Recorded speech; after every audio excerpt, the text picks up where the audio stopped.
Assalamualaikum warahmatullahi wabarakatuh. Alhamdulillah, alhamdulillahi rabbil alamin. Alhamdulillahilladzi hadana li hadza wa ma kunna linahtadiya laula an hadanallah.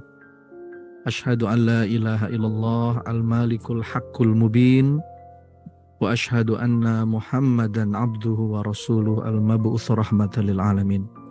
Allahumma salli wa sallim wa barik ala Muhammad wa ala alihi wa ashabihi ajmain. Subhanaka la ilma lana illa ma 'allamtana innaka antal alimul hakim. Rabbana zidna ilman nafi'an mubarakan wa na'udzubika min ilmin la yanfa'. Ya Allah, semoga Engkau berkahi pertemuan kami malam hari ini. Engkau jadikan wasilah pertemuan kami menyembuhkan hati-hati yang sedang terluka, hati-hati yang sedang sedih, hati-hati yang sedang kecewa, hati-hati yang sedang penuh dengan kecemasan. Semoga Engkau berkahi berkumpulnya kami di ruang Zoom ini, di YouTube streaming, dan ilmu yang kami bahas malam hari ini betul-betul berdampak, menggugah, dan mengubah. Amin, amin ya rabbal alamin. Apa kabar Bapak Ibu, teman-teman yang dirahmati Allah? Seperti biasa, saya perlu cek and recheck suara saya apakah terdengar dengan jelas dan apakah slide-nya juga sudah nampak. Jelas ya? Alhamdulillah. Alhamdulillah, terima kasih teman-teman, Bapak Ibu, kawan-kawan sekalian. Jadi, saya ulang lagi pertanyaannya. Apa nih yang mendorong Bapak Ibu untuk hadir di webinar malam hari ini? Apakah karena temanya yang itu dirasa relate, atau apa alasan Anda hari ini hadir? Ya, mudah-mudahan penuh berkah ya. Dan saya memilih tema yang coba kita bahas malam hari ini adalah tentang broken heart, ya, tentang hati yang patah. Jadi saya meyakini tema ini pasti relate sama kita semua, karena kalau kita definisikan secara luas, kita semua pasti merasakan yang namanya patah hati. Betul nggak? Patah hati dalam arti kita pasti pernah kecewa, kita pasti pernah galau. Ada satu keadaan di mana kita punya keinginan tapi tidak terpenuhi. Ada satu momen dalam hidup kita punya harapan, tapi ternyata harapan kita tidak mewujud nyata. Akhirnya membuat kita patah hati. Jadi dalam definisi secara luas, kita pasti pernah yang namanya mengalami patah hati. Nah, arah dari bahasan kita malam hari ini adalah bagaimana nih kita bisa membawa patah hati ini secara vertikal, gitu ya. Kita bisa membawa patah hati kita ini ke langit. Kita bisa membawa patah hati ini kepada Allah, agar hati yang patah ini menjadi kendaraan kita untuk lebih dekat, menjadi hamba yang lebih baik, menjadi hamba yang semakin baik dari hari ke hari. Jadi ini kendaraan aja. Ada banyak kendaraan yang bisa jadi wasilah untuk mengubah kita menjadi pribadi-pribadi yang lebih baik. Nah, diantaranya patah hati juga ini Bapak Ibu bisa jadi wasilah. Jadi siap kira-kira kita menjadikan ini sebagai sebuah kendaraan, ya. Saya coba akan bahas beberapa perspektif tentang patah hati. Apa yang dibahas oleh para ulama, para tokoh, para syekh, ya, tentang patah hati, dan ini menarik menurut saya untuk kita kupas bareng-bareng. Baik, saya akan mulai dengan akarnya dulu nih teman-teman yang dirahmati Allah. The root. Ya, ini perspektif pertama dari perkataannya Imam Asy-Syafi'i rahimahullah. Siapa tahu ini yang menjadi akar kita yang akhirnya membuat hati kita patah. Apa kata Imam Syafi'i? ketika hatimu terlalu berharap kepada seseorang, maka Allah timpakan atasmu pedihnya sebuah pengharapan. Supaya apa? Supaya kamu tahu betapa Allah itu sangat mencemburui hati yang berharap kepada selain Dia. Maka Allah akan menghalangimu dari perkara tersebut agar kamu kembali berharap kepadanya. Masya Allah. Jadi Bapak Ibu, Ayah Bunda yang dirahmati Allah, ini baru slide pertama aja. Jangan-jangan udah jadi jawaban nih. Kenapa hati kita patah? Jadi memang orang itu seringkali patah hati. Dia kecewa. Sebabnya apa? Sebabnya karena ada harapan. Dan biasanya harapannya kepada selain Allah. Ya. Jadi kekecewaan itu muncul karena sebelumnya ada harapan. Dan semakin besar harapan kita, semakin besar pula potensi kekecewaan kita. Benar nggak? Kalau kita nggak terlalu berharap, maka kita nggak akan terlalu kecewa. Ini menurut saya akar ya, the roots yang menjadi sebab hati kita patah. Besarnya harapan kita terhadap sesuatu itu menunjukkan besarnya kemelekatan kita dengan sesuatu itu. Jadi kenapa hati kita bisa patah? Karena terlalu melekat. Ya, sedangkan kita semua sudah tahu, dalam banyak kesempatan saya sudah sering bahas di webinar Teras WPA. Bagaimana kemelekatan itu adalah akar dari penderitaan. Akar dari penderitaan. Kita itu menderita karena melekat. Melekat itu apa sih? Melekat itu ketika diri kita atau batin kita nempel kepada sesuatu. Ya. Bukan nempel secara fisik, tapi nempelnya itu secara mental, nempelnya itu secara emosional. Ya. Sebagaimana analogi yang sering saya sampaikan Bapak Ibu, saya punya dua tangan, yang satu tisu basah saya taruh, yang satu selotip agak tebel, tarik dua-duanya, zrek. Kira-kira mana yang sakit? Mana yang lebih menimbulkan rasa sakit? Selotip kan, karena dia lebih melekat. Jadi banyak di antara kita yang menempelkan harapan kita, harapan dalam konteks apapun kepada sesuatu. Kita melekat dengan keinginan. Kenapa sih ada orang yang menginginkan sesuatu, kemudian ketika sesuatu itu tidak terwujud, ada rasa sakit yang luar biasa. Dia langsung patah hati, karena dia menempelkan keinginannya itu terlalu erat. Ya. Jadi ciri yang paling nyata kita itu melekat dengan sesuatu, itu apa? Ketika sesuatu itu rusak, ketika sesuatu itu hilang, ketika sesuatu itu lenyap, ketika sesuatu itu meninggalkan kita, kemudian ada rasa penderitaan yang teramat sangat. Ya. Makanya kata para ulama, kalaupun kita mau melekat, satu-satunya kemelekatan yang boleh bahkan harus kita miliki itu adalah kemelekatan dengan Rabb semesta, dengan Allah.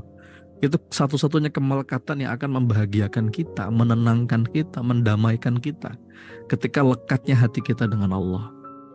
Ala bidzikrillahi tatmainnul qulub.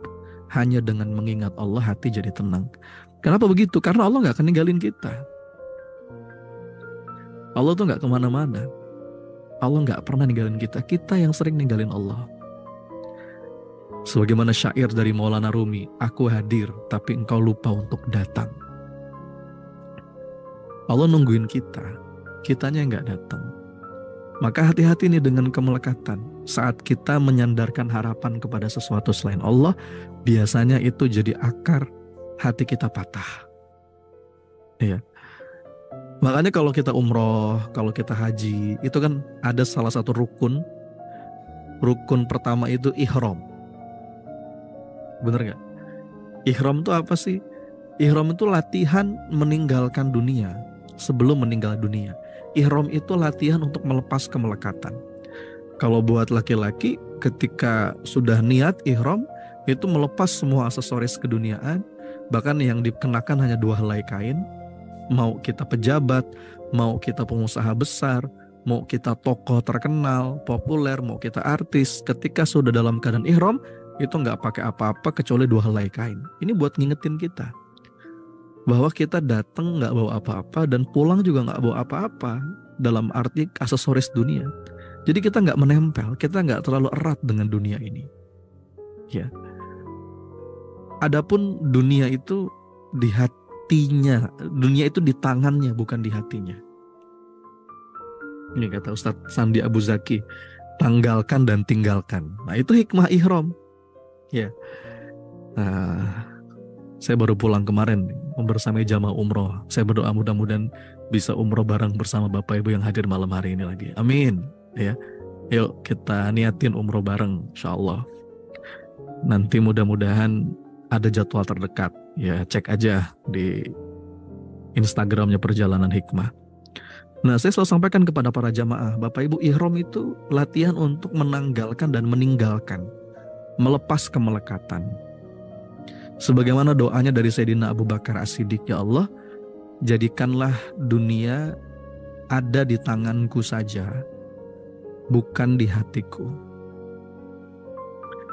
Jadi dari ungkapan Imam Asy-Syafi'i ini ada beberapa peringatan yang kita tangkap ya. Yang pertama, jangan terlalu melekat, hati-hati, jangan sampai salah menyandarkan harapan. Yang kedua, sadarlah betapa Allah sangat mencintaimu. Ya. Ya. Makanya dibikin pahit tuh berharap kepada selain Allah. Kalau kata Sayyidina Ali, aku sudah pernah merasakan semua kepahitan hidup, tapi tidak ada yang lebih pahit melebihi pahitnya berharap kepada manusia. Dan lagi-lagi itu sentuhan sayangnya Allah. Dan peringatan yang ketiga, ya udah, coming back, segeralah kembali kepada Allah. Kita masih punya Allah yang justru nungguin kita. Apakah nggak lelah Bapak Ibu? Apakah nggak capek kita berharap kepada makhluk? Itu yang bikin hati kita patah.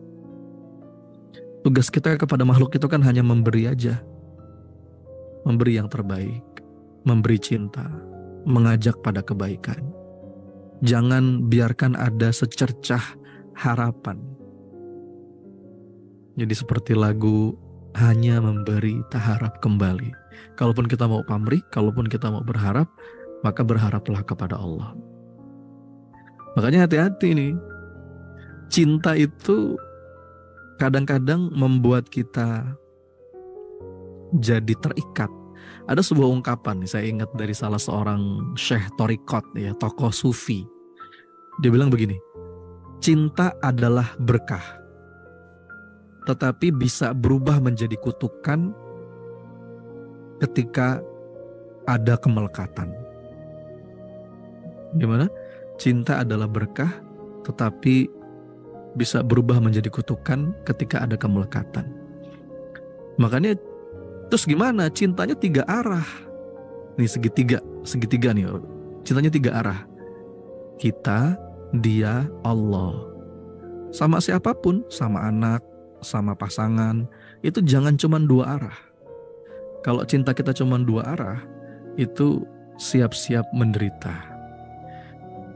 Guru saya pertama kali dapat konsep ini dari Pak Ahmad Faiz Zainuddin tentang cinta segitiga atau CS3.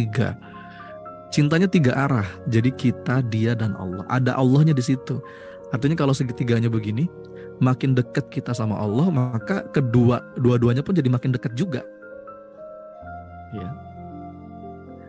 Bahkan kalau kata si tokoh sufi ini, sebenarnya kita nggak perlu jatuh cinta. Pemilihan istilah jatuh cinta juga kayaknya kurang tepat. Harusnya bukan jatuh cinta, tapi bangkit melalui cinta. Ya. Bukan fall in love, tapi rise in love. Gitu ya.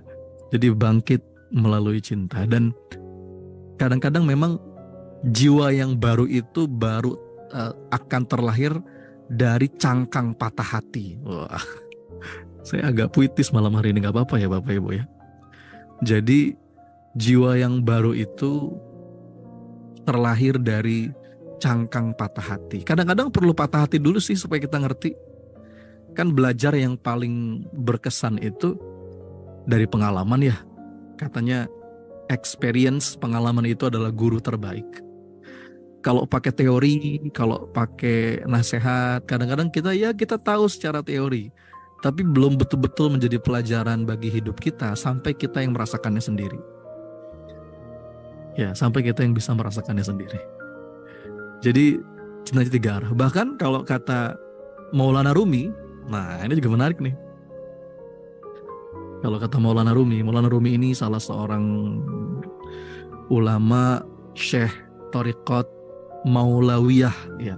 Makamnya itu ada di Konya di Turki yang dulu menjadi ibu kota Kesultanan Seljuk. Nah, lagi-lagi saya berdoa nih, mudah-mudahan kita bisa ke Turki bareng-bareng ya. Amin. Siapa yang mau ikut? Yuk kita bikin trip Turki bareng-bareng. Ikut. Kak Yawan ya. Alhamdulillah berkesempatan sama Kak Yawan kemarin. Sama Ustadzuddin juga. Kalau kata Maulana Rumi itu malah dia ngomong kayak begini. You have to keep breaking your heart until it opens. Waduh, ini dalam nih Bapak. Ini dalam nih. Biarkan hatimu pecah agar dia terbuka. Tadi saya bilang, kadang-kadang memang kita perlu diajarin, dibenturkan dengan sebuah keadaan yang itu dari situ kita dapat pelajaran yang begitu banyak. Dan dalam banyak keterangan kata para ulama, Allah itu mencintai orang-orang yang patah hati. Allah itu bersama orang-orang yang lemah, orang-orang yang sakit, baik itu sakit fisik maupun sakit hati. Iya. Nah, ini kenapa gambarnya saya kasih kendi dari tanah liat, karena Maulana Rumi itu punya analogi begini Bapak Ibu. Kita itu kadang-kadang menginginkan air yang sedikit, yang itu ada di dalam kendi tanah liat. Tapi suatu hari ketika kita memecahkan kendi itu, akhirnya air itu tumpah dan dia akan bergabung kembali dengan danau dari mana dia berasal. Nah, kita tuh punya ego, kadang-kadang ego kita itu mencoba untuk mencegah pertemuan itu.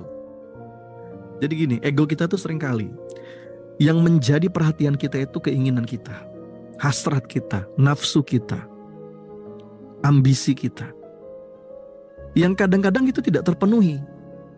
Akhirnya membuat hati kita pecah, hati kita patah. Dan ketika hati kita pecah, maka mengalirlah air itu menuju ke yang sejati, menuju danau, menuju sungai tadi.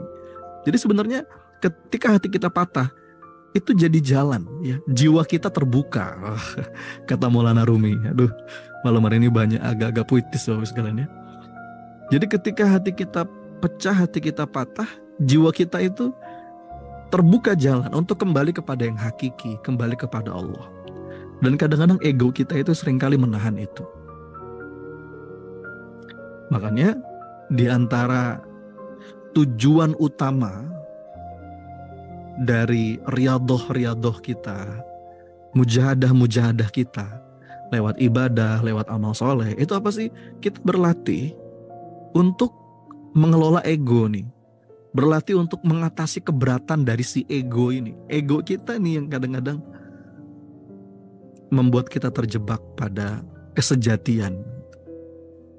Ya, makanya dalam konsep parenting juga coba tanya sama Kak Ayawan nih, yang memang menggeluti dunia parenting.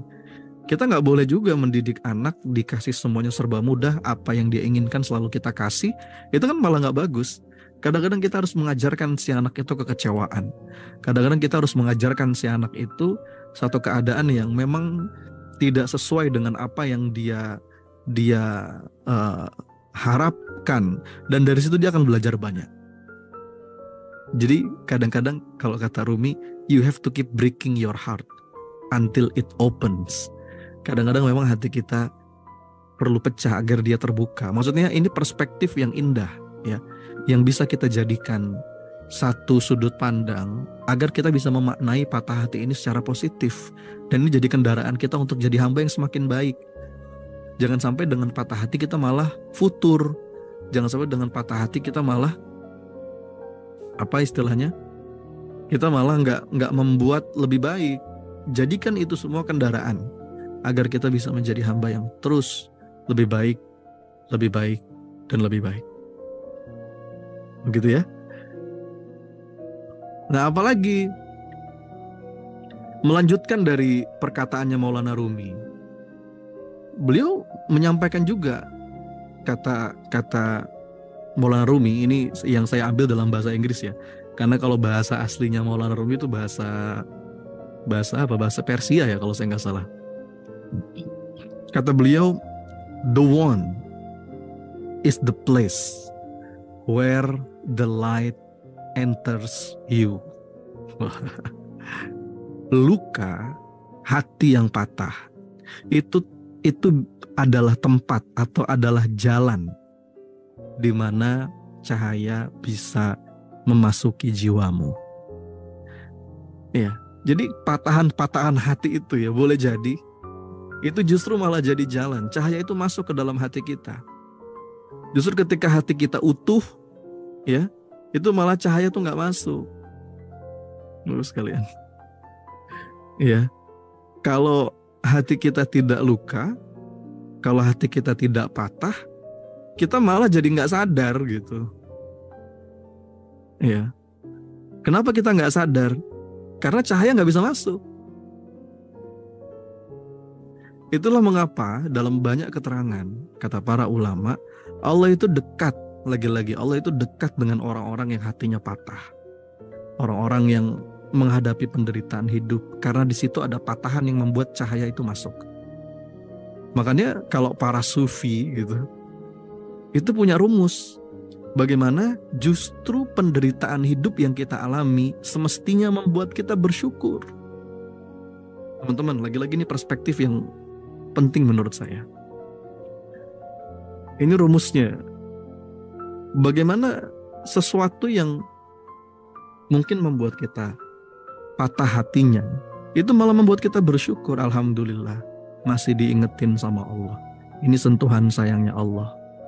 Akhirnya kita sadar bahwa pada akhirnya yang hakiki itu adalah perjalanan menuju Allah. Ya. Jadi apapun situasi kita hari ini, diterima.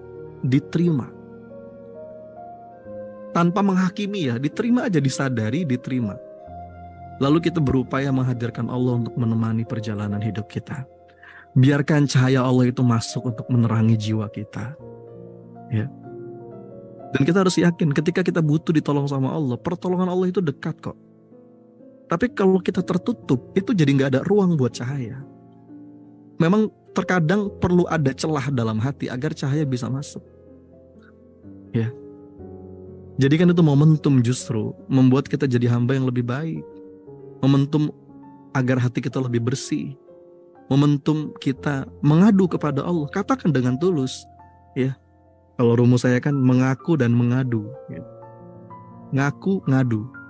Ya Allah, aku gak bisa mengatasi masalah ini. Tapi Engkau bisa ya Allah. Maka aku serahkan kepadamu semua rasa sakit dan luka ini. Ya. Dan ketika seorang hamba itu bersama Allah, nanti dia akan utuh lagi. Dalam dirinya nanti hadir tuh kedamaian, keindahan hidup. Ya, jadi sebaik-baiknya healing itu kan kembali lagi back to Allah. Jadi bersyukur. Bagaimana kalau kita bersyukur di saat semuanya enak? Ya itu mah kita nggak perlu diajarin ya. Itu natural reaction. Itu reaksi alamiah. Tapi bagaimana kita bersyukur bahkan di saat resah? Nah, kalau kita punya perspektif ini Bapak Ibu, kita kan mudah bersyukur. Pokoknya gawang terakhirnya itu jangan sampai kita masuk ke dalam zona putus asa, naudzubillah. Masih ingat ya, sering saya bahas 2 sindrom yang harus kita segera sadari itu putus rasa dan putus asa. Pokoknya apapun yang terjadi dalam hidup kita, jangan sampai kita tinggal di kampung putus asa. Gitu. Itu kata Syam Tabrizi, itu gurunya Maulana Rumi. Ya. Bahkan ketika hidup kok kayaknya terasa berat gitu, pandangan serba gelap, semua pintu itu seakan tertutup, segala cara udah dicoba tapi kok mentok. Jaga asa itu dan tetaplah bersyukur, karena Yakinlah Allah itu sudah menyiapkan jalan baru. Allah membuka jalan yang lain, di tempat yang lain. Dan Allah punya rencana yang indah untuk kita. Bagaimana kita bisa justru dalam keadaan seperti ini kita bisa bersyukur, tetap optimis. Coba cek lagi tuh kajian saya ya, di YouTube webinar Teras PPA tentang optimism. Jadi kalau semuanya lagi serba mudah, kalau semuanya sedang indah, gampang banget buat bersyukur. Tapi justru challenge-nya adalah bukan hanya ketika doa dikabulkan, tapi bahkan ketika doa kok terasa belum mewujud nyata, dia yakin Allah sedang menyiapkan yang lebih baik. Jadi berdoalah sementok-mentoknya, minta sama Allah. Tapi tetap bersyukur apapun yang kita dapat hari ini. Karena itu pasti bingkisan terbaik dari Allah. Mungkin tidak selalu yang enak, tapi pasti selalu yang terbaik. Nah ini ada beda nih. Ya, ada enak gak enak, ada baik gak baik. Kadang-kadang yang gak enak itu malah baik. Kadang-kadang yang enak itu malah gak baik. Ya, tidak selalu yang terenak, tapi selalu yang terbaik. Wa asa an takrahu syai'an wa huwa khairul lakum wa asa an tuhibbu syai'an wa huwa syarrul lakum wallahu ya'lamu wa antum la ta'lamun. Sudah sering kita bahas kan bagaimana Allah itu kadang-kadang yang menurut kita enak itu malah gak baik, yang menurut kita gak enak itu malah baik. Ini perspektif teman-teman sekalian. Ya, jadi ini indah. Orang itu baru bisa menemukan keindahan hidup ketika dia sudah sampai pada level ini itu. Berserah. Makanya saya nulis buku yang terakhir itu kan, yang insya Allah akan launching tanggal 19 besok, itu judulnya Surrender. Berserah. Ya. Berserah itu bukan menyerah.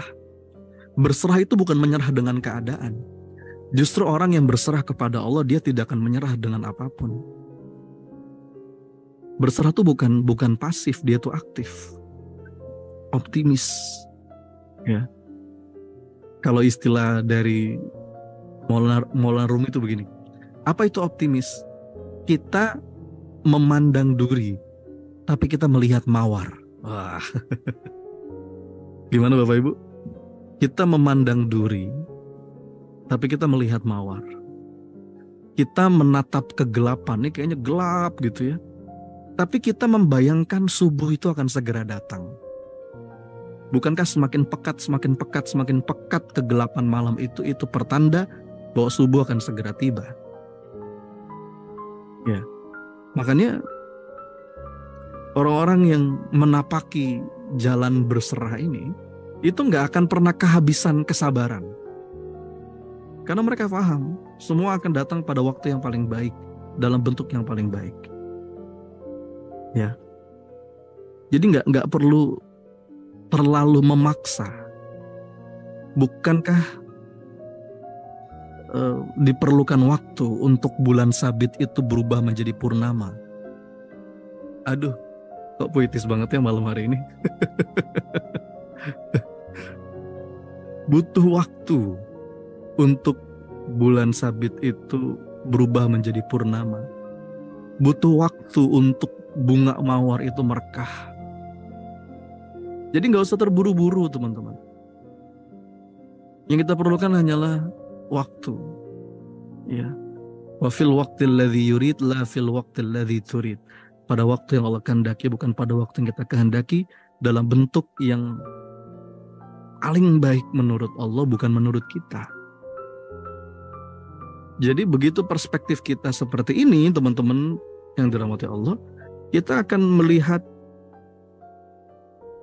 patah hati itu menjadi sesuatu yang sepatutnya perlu kita syukuri. Dalam kalimat lain juga kata Rumi, these pains you feel are messengers. Listen to them. Luka yang kamu rasakan itu membawa pesan. Dengarkanlah dia. Kalau bahasa PPA, pesan cinta. Pesan cinta dari Allah. Semua ini sentuhan sayangnya Allah. Pasti ada hikmah yang paling baik di balik kejadian ini. Gitu ya. So teman-teman yang dirahmati Allah, mudah-mudahan baru beberapa slide ini aja semoga udah bisa jadi obat ya untuk hati-hati yang patah dan hati-hati yang terluka. Kemudian ada lagi nih sebuah doa yang sangat indah dari Rabi'ah Al-Adawiyah. Beliau ini seorang sufi wanita yang dikenal karena kesuciannya dan kecintaannya kepada Allah. Seseorang yang sangat zuhud, dia nggak terlalu tertarik dengan kehidupan dunia. Bagaimana Rabi'ah Adawiyah ini berkali-kali dalam hidupnya merasakan patah hati. Jadi dia dilahirkan dari keluarga yang miskin, ya. Kemudian masih kecil yatim piatu. Kemudian kisah hidupnya itu sempat jadi budak, ya. Pokoknya berkali-kali merasakan patah hati. Ada sebuah ungkapan doa yang sangat indah dari beliau. Dia bilang begini, ya Allah, aku adalah seorang musafir, ya, tanpa ayah dan ibu.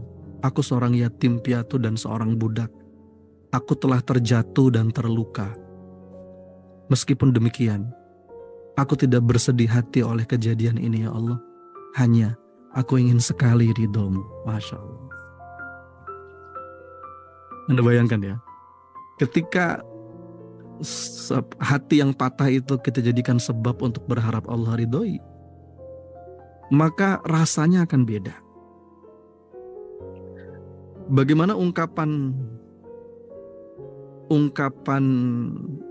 doa ini mengajarkan kepada kita bahwa apapun yang kita alami, seenggak enak apapun, walaupun susah, walaupun berat, aku nggak apa-apa ya Allah, aku nggak sedih kok, aku nggak galau kok, asalkan ya Rabb Engkau ridho padaku, itu udah segalanya buatku, itu udah segalanya. Ya, bahkan ada sebuah cerita itu, salah seorang ulama itu dia terjatuh, terus dia berdarah. Ya. Dan ketika dia melihat tangannya berdarah, kakinya berdarah, terluka, dia tuh senyum, terus mengucapkan alhamdulillah. Kata dia, alhamdulillah ya Allah. Nah, ada sahabat-sahabatnya tuh yang heran gitu loh. Kamu nih gimana sih? Jatuh kok bilangnya alhamdulillah. Harusnya kalau jatuh tuh bilangnya innalillah wa inna ilaihi rajiun. Terus kata beliau apa? Oh enggak. Ini alhamdulillah buatku karena ini dari kekasihku. Takdir ini qadarullah, dan apapun yang diberikan oleh Allah bagiku semua ini indah. Luar biasa kan? Ini kalimat ini mirip dengan doanya Nabi ketika di Taif yang sering saya ceritakan. Fa illam takun alayya ghadabun fala ubali lakal utbah hatta tardo. Aku rapopo, aku nggak apa-apa ya Rabb. Hanya saja aku ingin berharap ridhomu ya Rabb, asal engkau nggak marah. Asal engkau maafin hamba. Jadi dalam perspektif ini teman-teman, ini jalan bagaimana agar patah hati kita itu gak terasa berat. Ketika segala yang kita rasa itu jadi sebab untuk berharap diridhoi Allah. Nah ini cara berpikirnya para ulama. Ya. Bahwa apapun masalah hidup, sejatinya itu bukan masalah. Masalah yang sejati itu adalah apakah Allah ridho atau enggak. Saya ulang ya. Apapun masalah hidup, sejatinya itu bukan masalah. Yang jadi masalah sejati itu adalah apakah Allah ridho atau enggak. Gitu Bapak Ibu. Dan ini penting, makanya saya kok pengen ngangkat tema ini ya. Dan sebagaimana yang tadi juga saya sebutkan, buku terakhir yang saya tulis itu judulnya Surrender, berserah. Dan menurut saya berserah itu obat yang paling mujarab untuk hati yang patah. Ada sebuah kalimat dari seorang mursyid thariqat. Kata dia gini, nursing one broken heart. Nursing itu apa Bapak Ibu? Nursing itu apa? Nurse, kita kan sering menggunakan kata nurse. Nurse itu apa sih? Nurse itu kan perawat ya. Jadi kalau nursing itu apa? Merawat. Kalau bahasa Jawanya itu ngopeni, menemani, membersamai. Coba, nursing itu apa? Kalau dalam bahasa daerah Anda apa? Kalau bahasa Jawanya tuh ngopeni gitu ya. Ngurusi, nemenin, membersamai, ngancani gitu ya. Nah, kata beliau gini, ini menarik kalimatnya. Nursing one broken heart. Saat kita merawat, saat kita ngopeni, saat kita menemani, saat kita membersamai orang-orang yang patah hati, orang-orang yang kecewa, orang-orang yang gelisah, is equal to the worship of many years. Itu nilainya bisa setara dengan ibadah bertahun-tahun. Jadi mengapa ini penting? Dan menurut saya ini salah satu yang layak untuk menjadi misi hidup kita. Ya teman-teman. Makanya saya semangat banget tuh ketika nulis buku Surrender, karena mudah-mudahan bisa jadi wasilah menemani siapapun yang sedang patah hati. Bahkan kalau kita ngomongin perkara emosi, itu ternyata datanya menunjukkan orang-orang yang meninggal karena faktor emosi ya, depresi, sedih yang mendalam, itu angkanya cukup tinggi, bahkan melebihi angka kematian yang disebabkan penyakit kanker gitu. Iya. Jadi saya mau ngajak Bapak Ibu, yuk bergabung bersama saya untuk menemani sebanyak mungkin orang yang sedang patah hati. Mau nggak? Jadi nanti ini salah satunya lewat buku Surrender yang saya tulis nih, insya Allah. Jadi wasilah kebahagiaan buat orang yang sedang hatinya patah. Kasih buku itu aja. Makanya nanti kan dari tim PPA Book tuh sedang buka rekrutmen buat seller tuh. Ya, ada yang beli bukunya 20. Ayo ikutan. Jadi niatnya bukan jualan buku. Ya. Tapi niatnya itu nursing one broken heart. Menemani orang-orang yang sedang patah hati. Ya.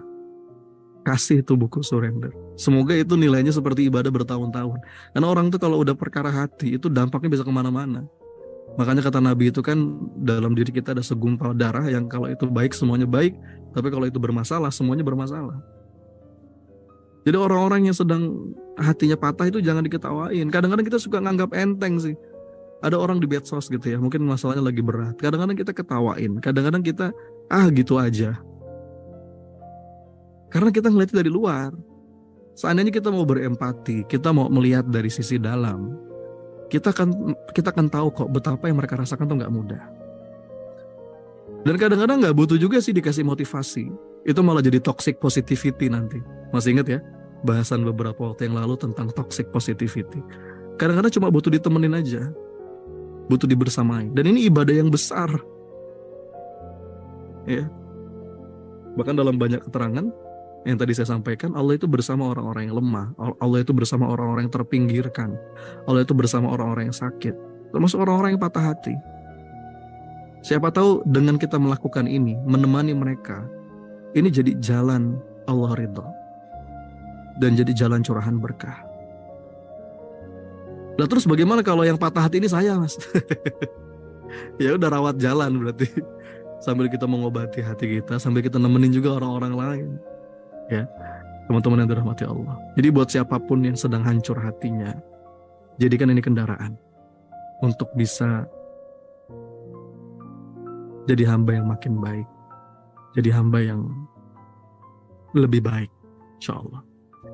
Dan di buku Surrender itu, teman-teman sekalian, yang insya Allah akan terbit tanggal 19 besok, saya yang menjadi pokok bahasan itu 3 ini, dan 3 kondisi ini yang seringkali menjadi sebab hati yang patah. 3 sebab hati yang patah itu ini. Yang pertama marah, al-ghadab, ya. kemarahan, dendam, sakit hati, luka batin. Atau yang kedua, al-huznu wal jaz'u, sedih, kecewa, duka, depresi. Ya nggak sih? Atau yang ketiga, al-khauf wal faz'u, takut, cemas, khawatir, anxiety. Ini kalau dibiarkan lama-lama patah nih hati nih. Iya nggak? Nah, di situ saya kasih gambar orang-orang yang marah itu seperti hati yang terbakar, nyimpen dendam. Itu kalau dia dibiarkan membakar terus, lama-lama patah tuh hatinya, broken heart. Ya, orang-orang yang sedih itu saya analogikan seperti gambar hati yang retak gitu kan. Mungkin baru retak, tapi lama-lama bisa patah tuh kalau dibiarkan terlalu dalam. Atau orang-orang yang takut, cemas, khawatir itu seperti hati yang mengkerut gitu ya. Dan itu lama-lama makin kerutannya makin dalam, bisa patah tuh. Makanya di antara banyak pendekatan, salah satu pendekatan yang coba saya tawarkan itu adalah try something different, surrender. Ya, try something different, surrender. Bagaimana surrender itu jadi obat gitu. Sekarang kalau kita paham, semua itu ada hukum timbal balik, the law of reciprocity, semua itu ada balasannya.